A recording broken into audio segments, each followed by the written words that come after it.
Here in the United States, California bracing for its first major heat wave of the year. Temperatures could reach 43 degrees Celsius in some areas.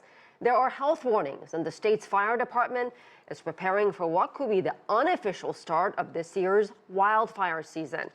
Tianshan reports from Los Angeles.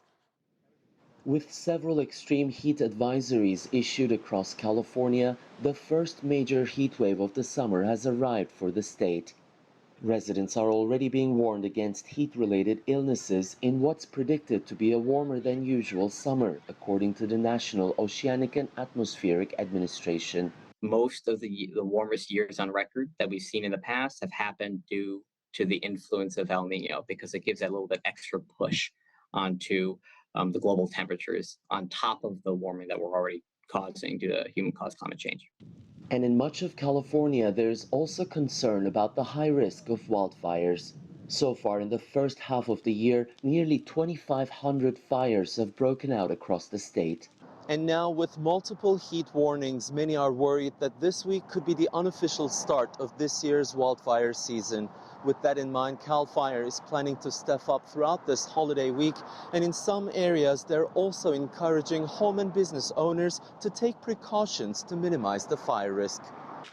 In rural parts of California, volunteer programs are underway to teach private land and homeowners how to protect their property from potential fire hazards. That involves clearing up dry brush, which serves as fuel for fires. We've been suppressing fire for so long that the buildup of fuels is kind of at an emergency state right now. And so as individual homeowners, if we can take care of our individual properties and reduce the fuels, both through like mechanical means and broadcast burning, it makes our neighborhoods safer.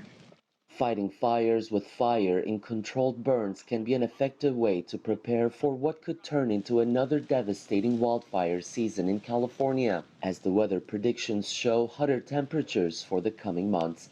It is Tianshan, CGTN, Los Angeles. Joining me now from Oregon is Erica Fleishman. She's director of the Oregon Climate Change Research Institute. Erica, welcome to the program. Let me begin what we're seeing in California. Of course, heat, drought, always a concern when it comes to these wildfires. How bad are things going to get there? Well, we don't really know. What we can say in terms of long-term trends is more definitive than what we can say about this year. Over the long term, as temperatures continue to increase and as the region becomes drier in general, even though some years will continue to be wet, the likelihood of large wildfires and frequent wildfires is increasing.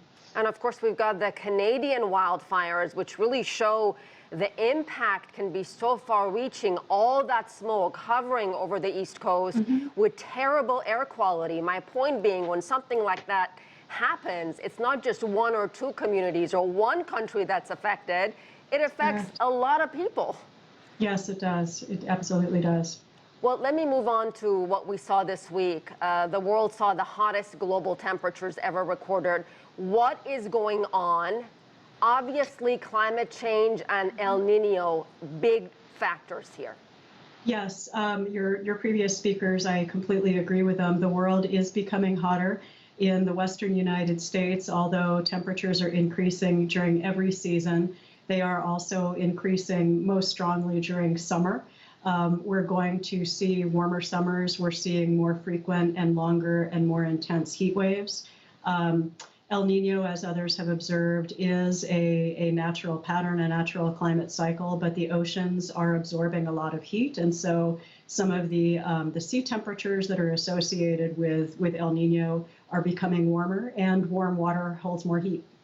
Let me move on to Spain, more specifically the city of Seville, which is among the first cities in the world to implement a system for naming and ranking heat waves, similar to the way scientists have done it with hurricanes. Is this, in your opinion, helpful? What is the point of this? The point, I think, is most likely to try to capture public attention, to point out that these are major events that affect a lot of people and affect overburdened people who are already overburdened the most.